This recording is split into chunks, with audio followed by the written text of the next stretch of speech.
Listen to this chord from Dream Theater.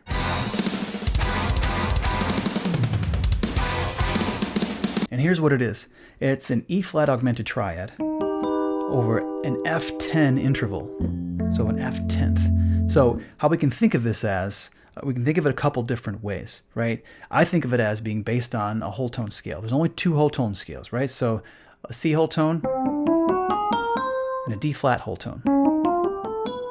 That covers all 12 chromatic pitches.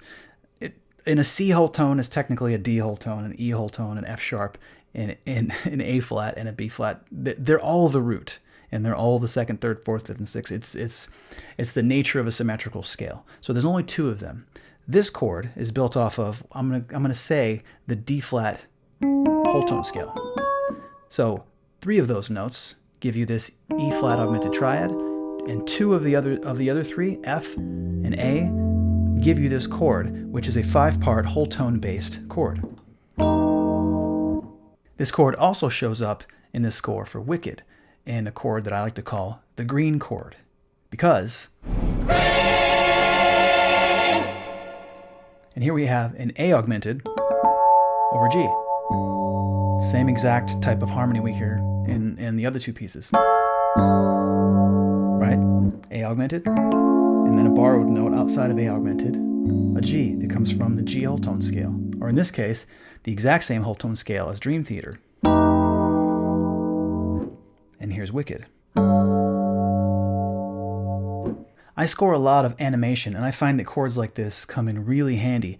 Here's an example of an episode from Muppet Babies, episode 327.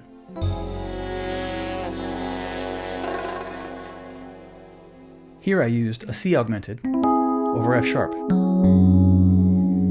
So you can think of it as augmented over tritone, right? The tritone of the C augmented. And I used it to suggest I'm trying to remember what was going on in the episode. I think all of the Muppet Babies were really annoyed with Rizzo. That's what it was. They're really annoyed with Rizzo. So this harmony, plus the orchestration that includes this muted trombone that's really silly, it really gets across the fact that they're annoyed with him. They're just like, come on, man. That's sort of what that sound is.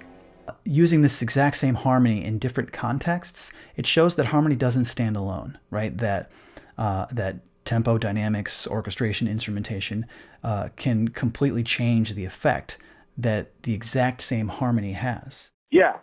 Who this? This beat. Yo, who this? Yo, who this? Who this?